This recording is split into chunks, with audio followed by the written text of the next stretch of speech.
झालं मी ज्येष्ठ आहे आणि ज्येष्ठाच्या आधी कनिष्ठाला जाणं मोठ्याच्या आधी लहानाला जाणं योग्य नाही. म्हणून मी त्या ठिकाणी रडतो. मुक्ताबाई रडायला लागली, त्या ठिकाणी सगळेच रडायला लागले. मुक्ताबाई म्हणते, बाबा देव म्हणतो, मुक्ती तू कशा करता रडते? यांनी मला मायबापाची आठवण येऊ दिली नाही. नामदेव मारायला लागले. देव म्हणे, नामा तू कशासाठी रडतो? त्या ठिकाणी म्हणे, जेव्हा तीर्थयात्रा करण्याकरता देवा तुम्ही त्या ठिकाणी मला ज्ञानेश्वर महाराजांसोबत पाठवलं, तेव्हा त्या ठिकाणी कोणत्याही प्रकारची उणीव मला वाचली नाही. मला ते सगळं आठवतं म्हणे. हे सगळं देवानं पाहिलं. हे सगळं देवाने पाहिलं आणि देवानं पाहिल्याच्या नंतर देव एका बाजूला जाऊन उभे राहिले. आता देवाने याला सावरलं, त्याला सावरलं, पण देव जेव्हा एका बाजूला जाऊन उभे राहिले, देव आतापर्यंत कोणत्यासाठी रडा कहू? देव रडा नाही रडा, पण एका बाजूला उभे राहिले. देव स्वतः काय लुकून त्या ठिकाणी रडायला लागले. त्या ठिकाणी रुक्मिणी पळतच आली. देवा निवृत्ती रडतो, शिष्य होता, लायना भाऊ होता. त्या ठिकाणी मुक्ताबाईंना आपलं सोपान काका सोपान रडतो, त्याचा भाऊ होता नामदेव रडतो, त्याचा सखा होता, पण तुम्ही कहून रडता? असं म्हणल्याच्या नंतर पांडुरंग परमात्म्याच्या मुखातले शब्द, रुक्मिणी हाच एक योगी देखिला नाही.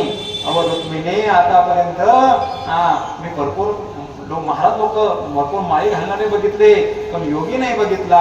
आतापर्यंत माझ्या डोळ्यानं हाच एक योगी मी पाहिला. आता मला सांगा, ज्याचं वर्णन स्वतः पंढरपूरचा पांडुरंग परमात्मा करतो, संजीवन समाधीला बसण्याच्या अगोदर त्या ठिकाणी देव धाय मोकून रडतो, मग तो कसा असला पाहिजे? म्हणून भगवान म्हणे ज्ञानाबाई थोर आहे.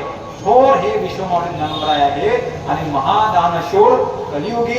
आता महादानशूर कलियुगी कसे आहे त्या ठिकाणी पहा.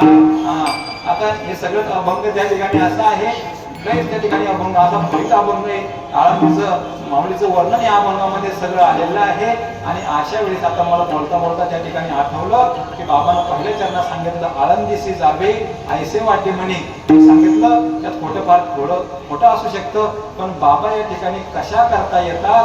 कारण या ठिकाणी चित्ताला कावाबी काय भेटतं? समाधान त्या ठिकाणी भेटत असतं. दयाची द्वारी सोन्याचा पिंपळ अंगी ऐसे करील ते काय मोहे महाराज परे पाहे बेज शुद्ध अंगी. दयाने घातली मुक्तीची गवादी मिळविली मांदी वैष्णवांची. तुका म्हणे ते सुखा काय उणे? तुकाराम महाराज म्हणतात की आळंदीत सुखाला काय उणे का? इथं सुखच सुख आहे. आणि या आळंदीत आल्याच्या नंतर तुका म्हणे ते सुखा काय उणे आणि राहे समाधाने चित्ताची. चित्ताला सदा सर्व काळ समाधान जर का कुठं प्राप्त होत असत तर भूवैकुंठ अशी असणारी हे अलंकारपुरी नगरीमध्ये त्या ठिकाणी चित्ताला समाधान प्राप्त होतं. म्हणून आळंदीसी जावे ऐसे वाटे म्हणे. असा या अभंगाचा सरळ सरळ अर्थ त्या ठिकाणी मी तुमच्या समोर प्रतिपादन करण्याचा प्रयत्न केला. आता हा अभंग असाच असेल असं काही माझं त्या ठिकाणी होत नाही, पण आता बाबांना उभं केलं मग कसं तरी वेळ वागलं बोलणंच आहे. त्या ठिकाणी आता बाबाचं त्या ठिकाणी जसं विश्वमावली ज्ञानोबा आहे तसेच आपले श्रीगुरु बाबा आपल्याला या ठिकाणी प्राप्त झालेले देवा हो.